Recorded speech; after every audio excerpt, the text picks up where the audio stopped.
Welcome to Nevada Newsmakers. I'm Randi Thompson, filling in for Sam Shad. We'll be talking today to Jill Derby, a former regent, who has a great idea about education, not only in America, but in Iraq.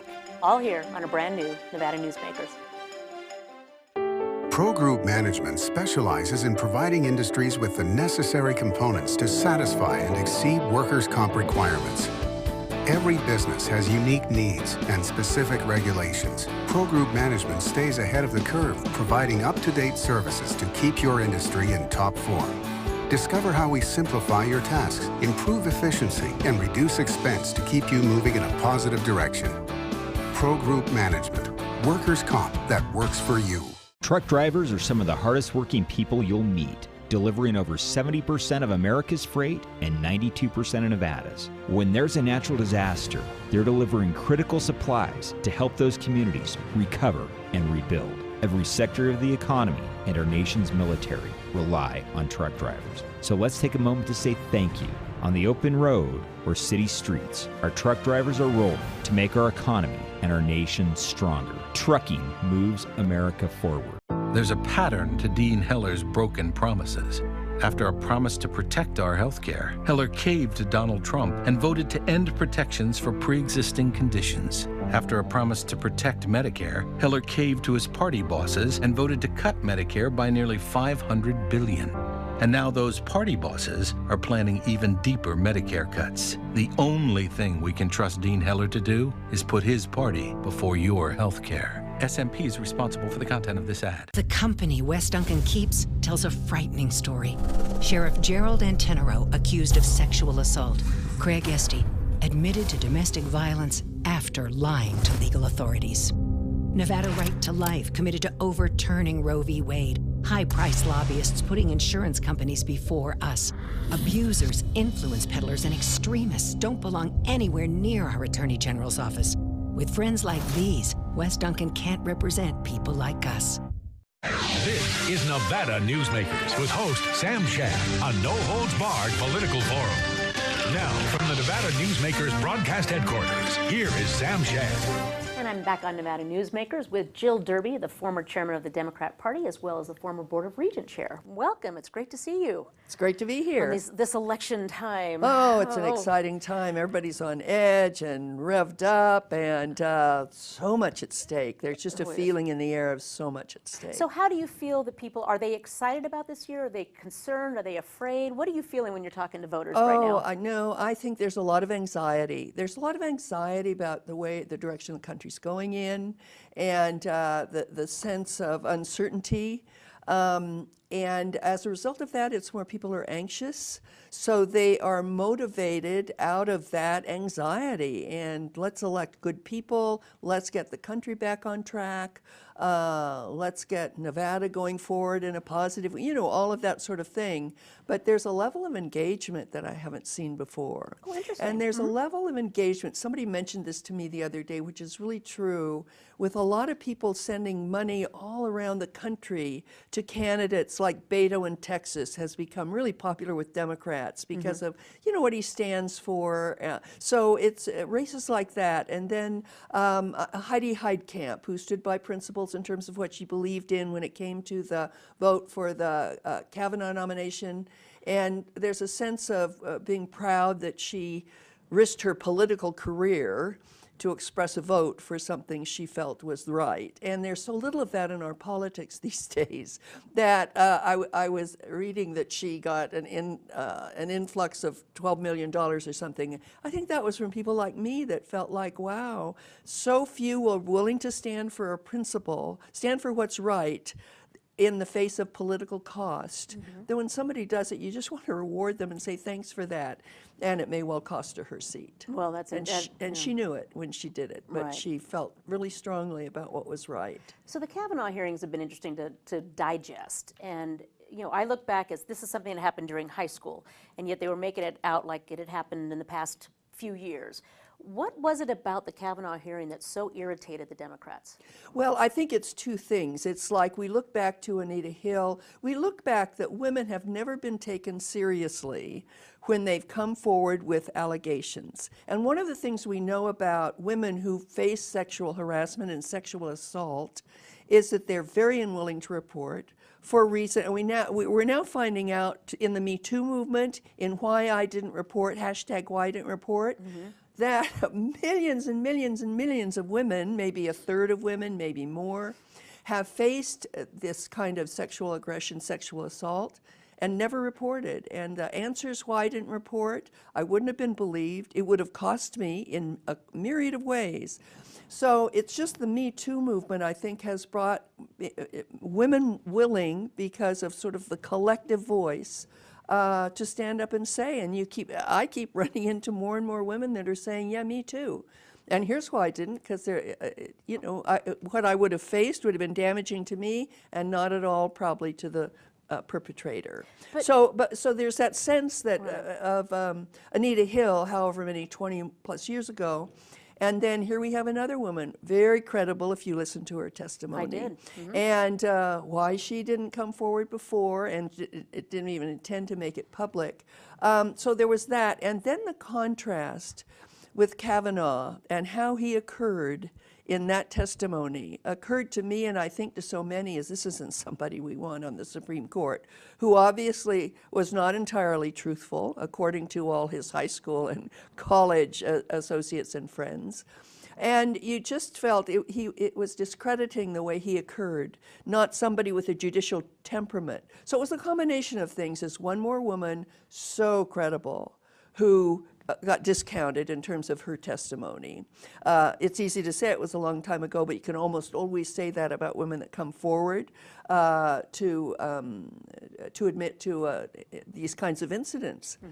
So I think it was that contrast. And then I think furthermore, the sense that the Supreme Court has always been above the political fray. If there's one institution, as Congress has fallen into disrepute, and as the presidency has, frankly, recently, because of the course and really kind of vulgar discourse that has come from that, there's sort of been this one institution, the Supreme Court, that we've all thought rises above. And that was a demonstration that maybe it doesn't. It was making it so partisan, and he made it partisan in claiming it was really, this was all, the Clintons generated this, against him and so forth. It was just shocking that it made it suddenly so starkly partisan. It was all of that. It was put that all together, and I think that's what the reaction was. Okay, well, I have a very different opinion on it, but we won't go there this time. But I am concerned about, like you said, the political discourse. Again, I'm not happy with the president's tweets. I'm not happy with some of his tones, but I'm also not happy with Maxine Waters and others that are saying go out and get in their face. So it's really coming from both sides, this angst on both sides. I'm going to push back against that. I think it's a false equivalency. Because if you talk, even most recently, what we've just been through in terms of the Pittsburgh synagogue, and you look at who commits violence, and you look at the record there, you not only see that Trump's tone incites that, and he's even supported that, at his political rallies he has, with Lock Her Up, with his bragging about sexual assault. So there's a way in which he's promoted that, and that having it in the public discourse that way has brought it into reality. And if you look at the incidents and you look at what happened a year ago in Charlottesville with a woman being killed by a Trump supporter running in with the car, and then you look at 11, 12 Democratic leaders who are Trump opponents and critics sent pipe bombs to kill or maim. And then you look Which at the president totally condoned. I mean, this is not like he did not support this. No, obviously, it isn't quick. that he supports it. It's the issue. And then finally, this synagogue, it looks like those who are Trump supporters are the ones that are committing these murders, this extreme violence, more than anybody else. So you have some language out there, okay, on both sides, and you have protests that have gotten violent and property's been damaged and so forth, but targeted killings, there's only one example of that, and that on the Democrat who shot the Republican congressman at the baseball game. Well, we do have Antifa doing some pretty damaging things in the country as well. I think it's a false equivalency to say, because I think President Trump actually has encouraged and incited violence. And in fact, now, of course, he's not condoning those things. But in fact, I think it comes out of his presidency, the language and tone of it in every way. Well, I'm sad to see that the killing in Pittsburgh has become partisan when it really was a religious thing. But we won't go there just that. But we'll be back with more right after this. Hi, I'm Eric Robnett, owner of Home Energy Experts. Has this ever happened to you? Honey, did you remember to turn down the thermostat? Forgetting to set the temperature? Not fun. We can help. Our new smart thermostat keeps the temperature set for your comfort all by itself. I'm feeling hot now. To increase your comfort, go to homeenergyexperts.com for details. That's homeenergyexperts.com.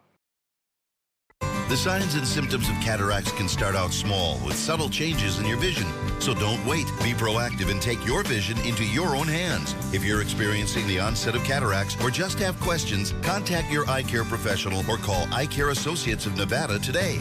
Dr. Hiss has years of experience specializing in the surgical correction of eye disorders and has completed over 84,000 vision correcting procedures. At Eye Care Associates of Nevada, we'll change the way you look at the world. At first, I thought we were in love, but then the abuse started.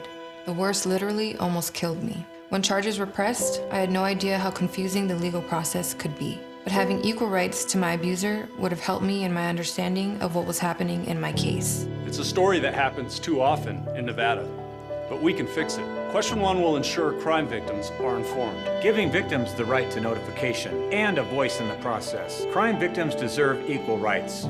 Vote yes on Question 1. AARP Nevada carefully studied Question 3, the electricity deregulation proposal. We found that electricity deregulation is a risky experiment that's failed terribly in other states. In those states, average electric rates are 30% higher than Nevada's. And seniors have been targeted by sales scams that increase their electric bills even more. That's why no state has tried deregulating electricity in nearly 20 years. Please join us and vote no on 3. Thank you. This is Nevada Newsmakers. Back on Nevada Newsmakers with a lively discussion with my friend Jill Derby. Let's get on a topic that we can both agree upon. We need qualified people to run for school boards and board of regents. I am a big supporter of either we look at how we can elevate who runs or we start doing appointments, but there's this race down in Southern Nevada with a board of regent who is sort of doing this on a lark. He's not doing it because he's committed to UNLV or UNR, or he's just doing it because it was convenient, apparently. How do we change voters' opinions and really candidates' opinions that the importance of our school boards is very important? Well, I couldn't agree with you more, and I think people do think that. But let me say something about the Board of Regents. This would not be the first candidate that ran a little bit on a lark that just decided, that looks like an interesting thing, I think I'll go do it. But let me say this, you really don't want people on school boards and on governing boards of universities who are experts in universities. That's not the idea of a board. A board is you bring together people from a variety of backgrounds, hopefully with some ethnic and religion and professional diversity. And they are there to make policy and advise the president. Now, what's interesting about this, in most countries in the world, it's the Ministry of Education that runs our university, that runs universities. In America, we do this different system, that we have citizen boards that are really surrogates for the public in the boardroom in the governance of a university. So you want citizens, you want just citizens to step forward and not necessarily people that have some great understanding of it. Now you do want people that care about the university and school board. And I can't speak to this particular candidate and how he's been has been characterized in that way. But one of the things that happens when people get on boards, and I train boards and work with boards that are having orientation sessions for new trustees and regents, is that as they learn about that landscape and all that's involved in higher education, they can become passionate advocates. So I wouldn't discount somebody. He wouldn't be the first person. And you know, Good because point, we have an elected system, and mind you, most states don't. Most it's a governor's appointment. Too often that's patronage, whoever gave the most money. So it's not a perfect system either way. We elect. We've gone to the public and said, do you want a different kind of board? Do you want to appoint a board?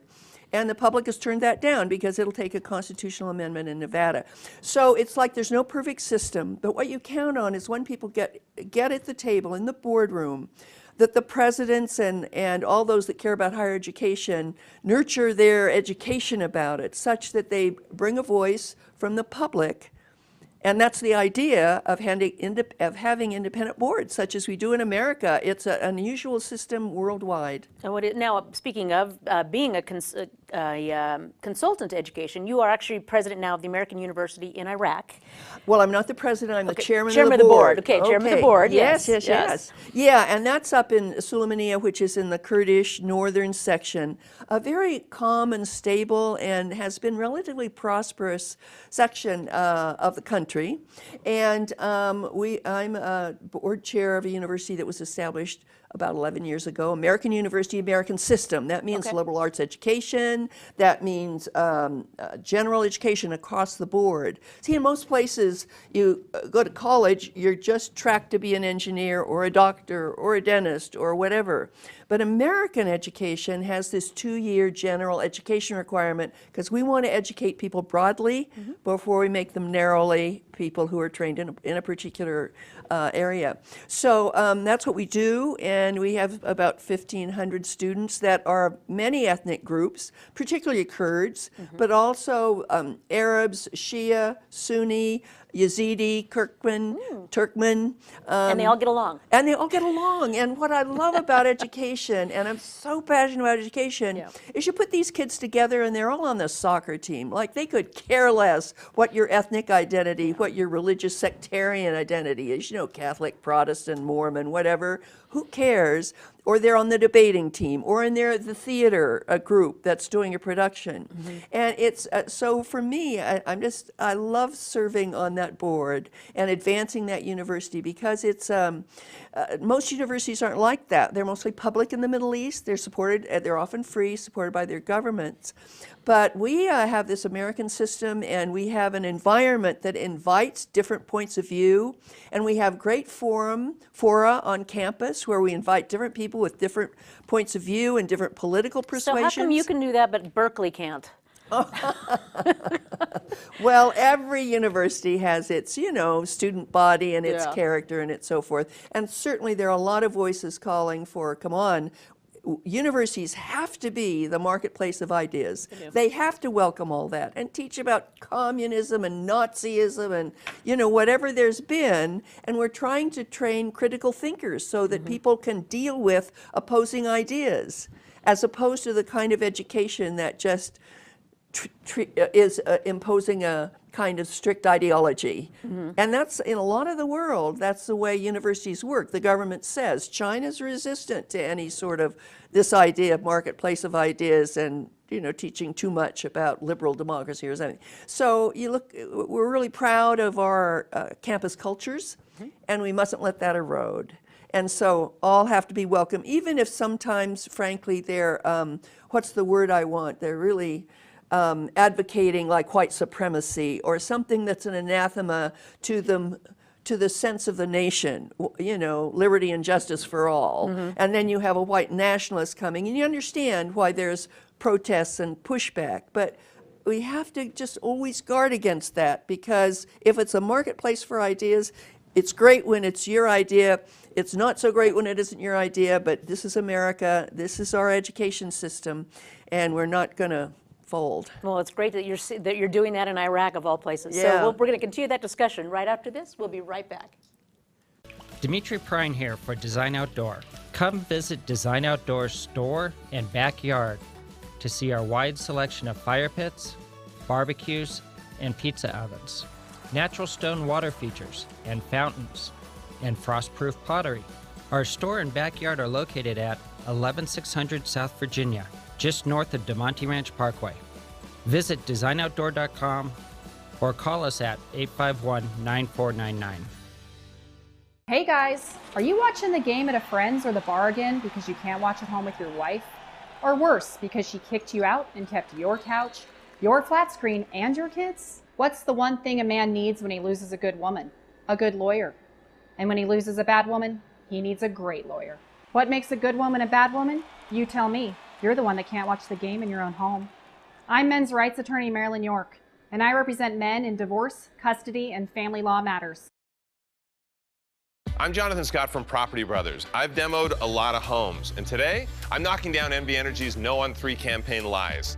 The Gwynn Center report says it's not deregulation. California doesn't actually have energy choice. Studies show competition drives rates down. NV Energy's entire No on 3 campaign is a pile of rubble. Ask yourself, why would NV Energy spend $63 million to prevent competition? Nobody's paying me to say this. I'm Nevadan, and question 3 is about our right to choose cheaper, cleaner energy. Nevada knows Dean Heller lies about protecting our health care. Here's the newest one. I have not supported, will not support legislation that does weaken Medicare. 8 months later, Dean Heller voted to cut Medicare by nearly $500 billion. And now Dean Heller's party bosses admitted there's a plan to cut Medicare even further. Dean Heller's caved to them before, and he'll cave this time too. Because Dean Heller still puts his political party over your health care. SMP's responsible for the content of this ad. This is Nevada Newsmakers. Back on Nevada Newsmakers with Jill Derby. So we were talking a little bit about the school that you're involved with in Iraq. How are things in Iraq and the rest of the Middle East? Well, that's a long topic, isn't it? I mean, they're very unstable around the Syria situation. The number of refugees that have had to be absorbed by the surrounding countries, Jordan, certainly Iraq, particularly up in the Kurdish region. We have a refugee camp of 10,000 within 30 kilometers of our university and all over. In fact, and I'm supporting some wonderful efforts to give scholarships to those kids to come to our university because after high school, their families have lost everything. Mm-hmm. So, but let me say, our university was established about 10 or 11 years ago, and our founder, Barham Saleh, who was the former prime minister of the Kurdish region, former deputy prime minister of Iraq under the Maliki government, and just got elected president of Iraq. That's great. So we're really very proud of that, and it's going to be good for us. Also because I served as his vice chair for many years, so he and I know him very well. And he's a very honest, very honorable man, and he's a reform candidate.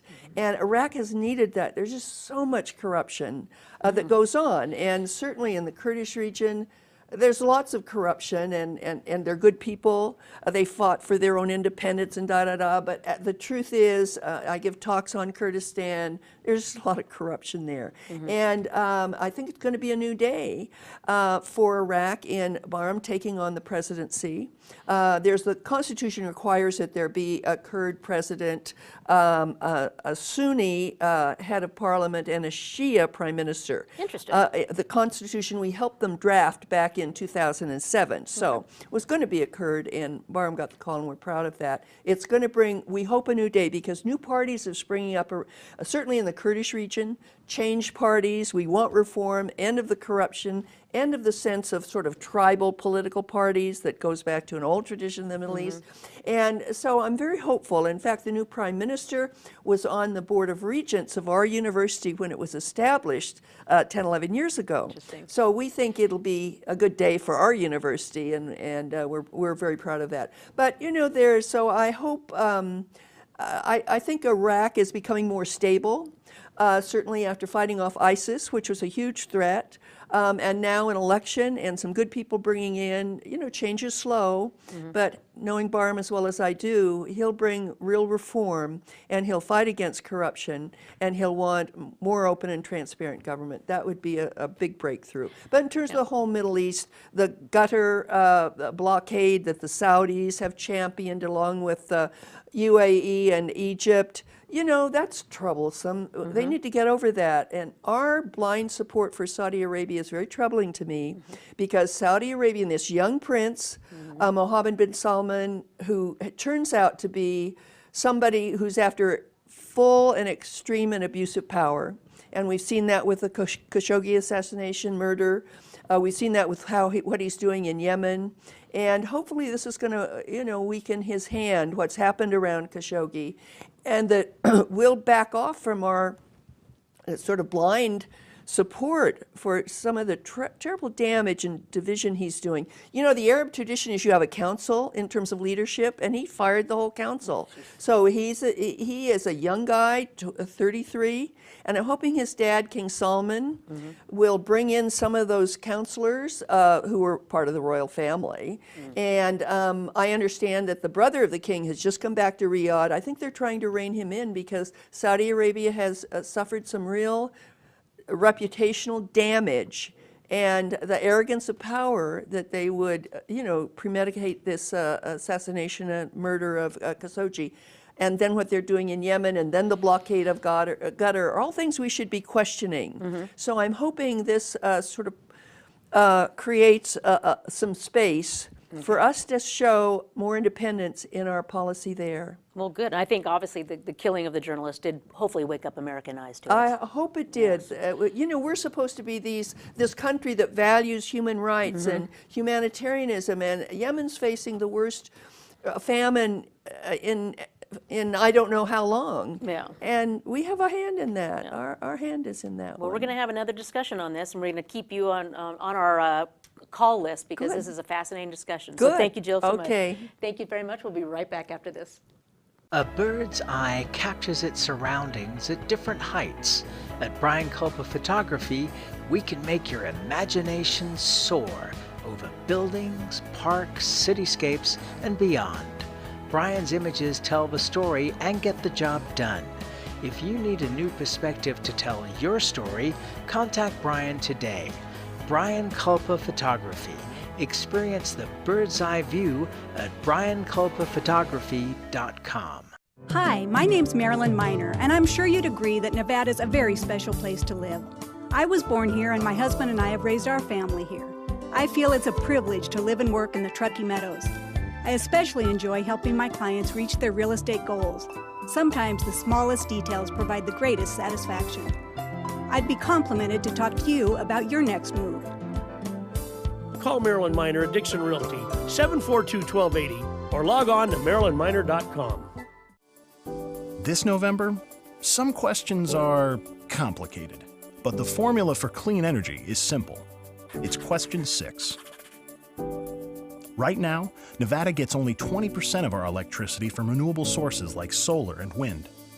Question 6 will raise that to 50% by 2030, creating more good jobs and cleaner air. Yes on 6 is simply the only way to guarantee more clean energy. Award-winning conservation and clean energy advocate David Bobzien speaks out on question 3. It's bad enough that this deeply flawed electricity deregulation measure would increase electric rates. In addition, 3 would shut down plans for solar power projects designed to double our state's clean energy production. It would also encourage increased use of imported electricity from out-of-state fossil fuel plants. Question 3 is wrong for the environment and wrong for consumers. Please vote no. Thank you. Thank you for watching and listening. On our next show, we'll be speaking to Ty Cobb, a former national security advisor to President Reagan, and he'll fill us in on all things from China to Russia to Saudi Arabia. Coming up on an all-new Nevada Newsmakers. Thanks for watching. Thanks for listening.